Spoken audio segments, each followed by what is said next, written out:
Vamos ler só aqui o versículo 13. Vamos a partir do 11. A palavra de Deus é muito boa, é bom demais a gente desfrutar, se alimentar dela, né? Nos alimentar dela. A partir do versículo 11, capítulo 7, a partir do versículo 11 do livro de Lucas, o terceiro evangelho. E aconteceu pouco depois, ir ele à cidade chamada Naim, com ele iam muitos dos seus discípulos e uma grande multidão. E quando chegou perto da porta da cidade, eis que levavam um defunto filho único de uma mãe, que era viúva, e com ela ia uma grande multidão da cidade. E vendo-a, o Senhor moveu-se de íntima compaixão por ela, e disse-lhes: não chores. E chegando-se, tocou o esquife, e disse: rapaz, levanta-te. Só até aqui, meus irmãos. A Bíblia diz que Jesus se moveu de íntima compaixão.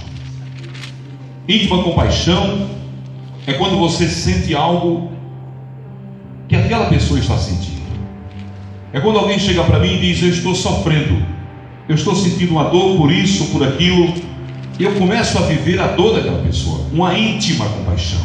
Intimidade, se eu digo assim, eu tenho intimidade com o Simar, é porque eu participo da vida dele, nos seus segredos, na sua maneira de viver.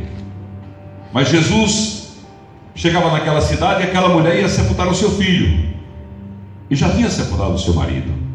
Naquela época, nas terras santas, os cemitérios eram fora da cidade, geralmente 4 quilômetros, e aquela mulher descia com aquele cortejo fúnebre, e a palavra diz aí que grande multidão ia com ela. Ela era uma pessoa querida, mas o povo ia ali também porque estava vendo aquela mulher sepultar os seus últimos recursos. Se na sociedade atual que vivemos, ou do mercado de trabalho, está mais amplo, mais fácil a mulher arrumar espaço, mesmo assim não está fácil, imagine naquela época. O provedor daquela casa, o pai daquele jovem e esposo daquela mulher, já havia morrido, e agora ela estava indo sepultar o seu filho. Ali ela estava vendo diante dos seus olhos a escassez, a falta do alimento, a falta do carinho, da atenção. As suas últimas esperanças, que era aquele filho, estava sendo levado naquele cortejo fúnebre. Só que naquele dia, a caravana da morte bateu de frente com a caravana da vida. Oh, glória a Deus! A morte encontrou com o autor da vida, e Jesus Cristo, vendo o sofrimento daquela mulher e de todos que ali estavam, a palavra diz que ele se compadeceu de íntima compaixão. Ele passou a sentir as dores daquela mulher, passou a sofrer como ela vinha sofrendo, e quando ele viu ela chorando, ele se compadeceu tanto que ele disse: não chores. Deus naquele instante estava dizendo: não chores, porque eu não suporto o choro de quem eu amo. Eu vou restituir o que você perdeu. Jovem, eu te ordeno, levanta-te. Aleluia. Aleluia. A mesma coisa aconteceu lá em Betânia, quando Jesus foi ressuscitar Lázaro. A palavra diz também que ele se compadeceu de íntima compaixão. Diz que Jesus chorou. Chorou porque Jesus tinha amizade com Marta, com Maria e com Lázaro, e amava aquela comunidade. Era um lugar de descanso para Jesus nas suas caminhadas. Ele sempre pernoitava ali, dormia. Ele encontrava aconchego naquele lugar, nos corações de Lázaro, de Marta, de Maria e das pessoas que ali estavam. E Jesus operou ali em Betânia o seu grande milagre, superado somente pelo milagre da salvação, quando ele foi para dentro daquela tumba e disse: Lázaro, sai para fora. Em 2 ocasiões, Jesus ressuscita aquilo que aos olhos de todos já havia morrido, já não tinha mais oportunidade. Lázaro em especial, porque já estava sepultado há 4 dias, seu corpo já estava em estado de putrefação. Eu imagino então que quando Jesus chegou diante daquela tumba, havia uma pedra que ele mandou tirar, mas quando ele chegou ali, eu imagino que quando ele disse: retira a pedra, e Marta disse: Senhor, já fede, já faz 4 dias que ele está sepultado. Eu imagino que até os discípulos dele devem ter dito: o que ele vai fazer? Será que ele vai violar todas as leis judaicas que diz que não se pode tocar nem sequer no defunto que morreu há pouco tempo, e ele vai entrar e tocar em Lázaro, que já está sepultado aí, que está mais do que impuro, segundo a lei judaica. Até os seus discípulos ficaram surpresos quando Jesus olhou para o céu e disse: Pai, graças te dou porque me ouvistes mais uma vez. Aleluia. Lázaro, sai para fora. E a parte mais importante vem aí. Como era costume da época, os defuntos eram envoltos em ataduras de pano, porque eles despejavam incenso naquele corpo para não ficar fedendo tanto. Era costume deles, e até hoje. Quando ele saiu para fora ali, com a múmia, todo cheio de coisa, Jesus disse: tira as ataduras dele e deixa ele ir. Jesus estava dizendo: tira as ataduras dele, para que ele agora veja o Deus que está na vida dele. Tira as vendas que estão sobre os olhos dele, para que ele veja a glória do Deus que está na vida dele. E deixa ele caminhar sozinho, porque quando alguém tem a minha presença na vida dele, ele caminha sozinho, mesmo quando acha que já está morto, porque eu sou o Deus que ressuscita os sonhos. Hoje a igreja está dando esse recado desde o começo, Marquinhos. Ressuscitar sonhos. Quantos de nós, talvez todos nós aqui, já deixamos para trás alguns sonhos, sonhos que nós tínhamos? Oh glória, oh glória. Aleluia. Sonhos que morreram,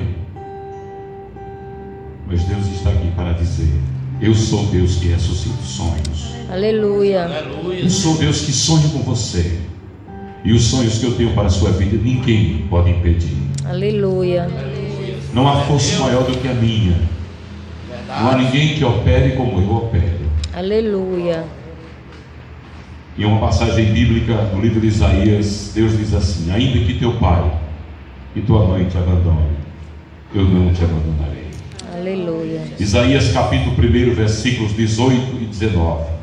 O seu Deus fala assim para nós: ainda que os teus pecados sejam vermelhos como escarlate, eu os tornarei brancos como a neve. Ainda que sejam vermelhos como o carmesim, eu os tornarei branco como a mais alva lã.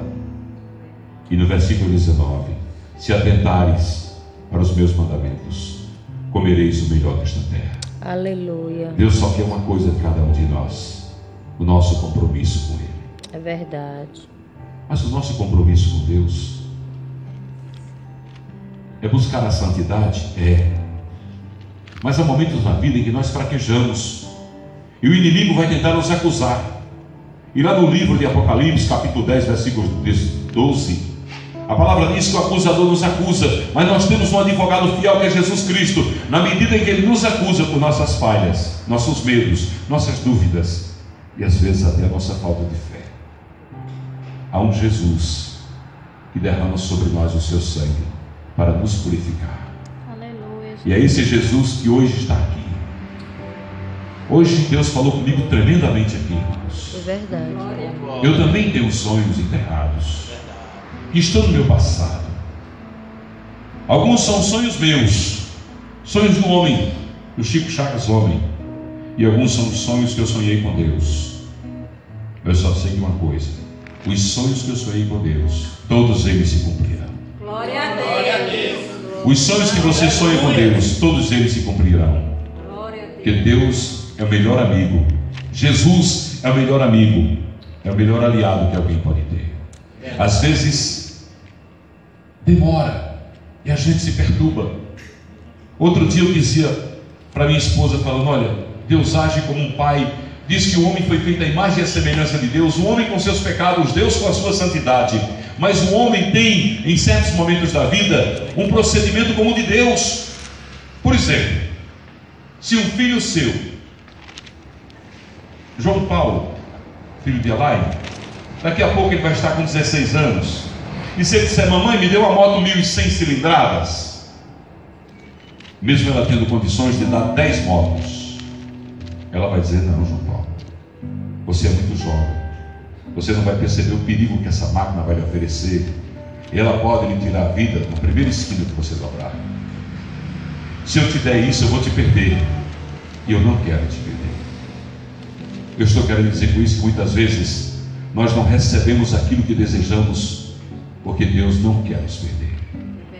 Deus quer primeiro nos preparar o nosso coração para uma convivência de intimidade com Ele, para uma convivência tal que quando nós chorarmos, Ele se compadeça das nossas lágrimas e chore conosco. Quando Ele perceber que há uma sintonia, há uma obediência, há um compromisso, Ele vai derramar o que você tem pedido sobre a sua vida, porque Ele sabe que você não vai se perder. Aleluia. O irmão foi gravar, vou encerrar dizendo isso. O irmão mora no Jucuri, da Igreja de Cristo. Foi fazer uma gravação de uma ação social da Igreja de Cristo esse final de semana. Ele me contou uma história vivida por ele. Ele disse: irmão Chico, lá no Jucuri tinha um rapaz, 18 anos, vivia no mundo das drogas. Traficava lá, vendia drogas lá e usava também. E esse rapaz começou a ser ameaçado de morte. E ele veio para a igreja e aceitou Jesus.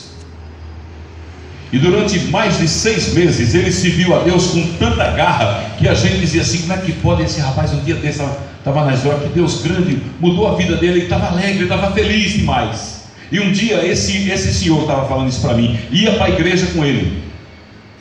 Os dois iam caminhando lá em Jucuri. Jucuri é um pequeno, todo mundo conhece. Ia caminhando com ele. E quando ele caminhava com ele, vinha 2 rapazes numa moto. Passaram por eles, pararam a moto na frente. O cara desceu com a mão na cintura, olhou para ele e disse: ah, você, né, bichinho? Aí ele olhou para o irmão e disse: irmão, chegou minha hora, sai de perto de mim. Aí ele disse: não chegou sua hora não. O bandido disse: não chegou sua hora não. Enquanto você estiver aí com essa Bíblia na mão, você está livre da gente. Agora no dia que você largar, a gente acerta você. Passaram-se 2 meses. Esse rapaz comprou uma moto e desviou-se do caminho do Senhor. 1 semana depois mataram ele.